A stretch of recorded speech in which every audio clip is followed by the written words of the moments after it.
Happy birthday. Thank you, sir. What, in your mind, allowed you guys to kind of turn this game defensively and get a hold of it defensively so you can get up and run? I think we just, started just adding up those stops, and that wears on a team, covering for each other and making that extra effort. I think when we started making that extra effort and, accomplishing what we wanted to accomplish on the defensive end, we started, getting those stops, and that led to some transition buckets and just got us in flow. Cam, Dorian had kind of been struggling coming into this game. And Jacques said that he thought the blocks in the second quarter really kind of started to shift the momentum. Just what do you make of his game, and do you agree that that kind of started to be the momentum? Yeah, for sure.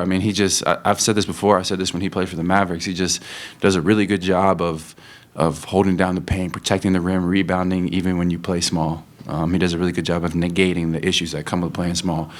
So for him to have that kind of game tonight, hit shots, be a force in the paint, rebound the ball, that's huge for us going forward. Cam, everyone has been talking about, you guys have talked about how you guys had to get to know each other, Right. right? You hadn't been together for that long. Was there a feeling, could you feel it happening like in the second half, especially when they're scoring points? Yeah, it's a process. It's a fluid process. It's something that we build upon every day. But I think there's a point in that first quarter, early second quarter, where we looked at each other and just like, we're not going out this way. And it kind of brought us together. The only way to get through things is to do it together and to go through it together. And I think, that resilience we showed today was big, and you have to give a lot of credit to Mikal Bridges. He came out there and, he big bucket after big bucket, tough bucket after tough bucket. And in his case, it looked like he came up a little gimpy for a minute. Yeah, but you be around him long enough, he'll do that, and then just be right back to running around the court crazy. So that's just who he is. You've obviously been teammates with him for a long time. Yeah. And obviously here, a little different role than he had for most of the time. Yeah. He was in Phoenix. What has it been like for you to see him kind of get a chance to show what he could do outside of, the 3 role? Man, Typecast. he's worked on this stuff every single day, nonstop, summer, spring, winter, fall, for the past 4 years. First thing when I got to Phoenix, that first week, summer league, we were working out together, and the strides that he's made in his game since then is unbelievable. And he's been able to take those steps and then apply them on the court. But there's so much work behind the scenes that you guys don't see. Hours put in the weight room, on the court, and there's a mental aspect of it too. Just understanding, this is the way that you're going to play and execute it. And it takes a lot of guts to step up and play like that. And so he's been showing that. He's been showing that all year. In Phoenix, we dealt with a lot of injuries. He had to step up a lot.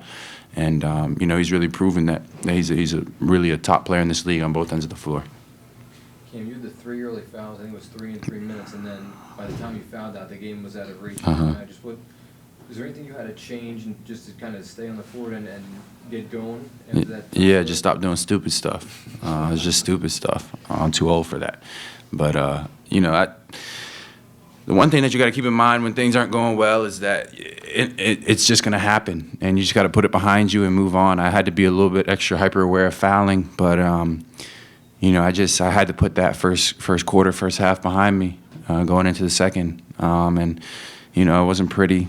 End of the game still wasn't the prettiest, but the fact of the matter is we got the job done and come out with a win, and that's all I can ask for at the end of the day. I'll take those. Do you feel a little different being down that much in the first? I'm not saying you want to be down that much in the first half, obviously, but with the way games shift now, the amount of threes you guys take and everyone takes, does it feel different when you're down big early that It really does. Get back in the game? It really does. It really does. And especially when you know that you're just messing up a lot, and that's the reason for it. The NBA leads aren't safe. Leads just aren't safe. So you got to, guys are really good in this league, and the nature of basketball, people go on runs. Sometimes shots go in, sometimes they don't. And so you just got to stick to the script, keep your head down, keep working. And, we had that effort across the board today, and the result was a win. Cam, you said there was a point earlier in the second where you guys said kind of we're not going out this way. Right. Is there any, one guy who kind of led the charge in delivering that message? Or just It was total group, but JV, Coach Vaughn was really the head voice of that. Just he remained positive. He didn't get down. He didn't get to, cursing us out and getting on us. He remained positive and said, we're going to get back in this. We're going to get back in this together. And we just started chipping away. Like you guys said, Dorian, big blocks. Mikhail, big buckets. Spence hooping all game. Clacks on the boards. Defensive presence.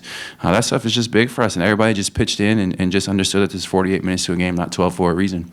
And, just today we're able to do it. But we can't dig ourselves in that hole and make a habit of that. Thanks, Cam. Thank you, guys. Thanks a lot, Vince.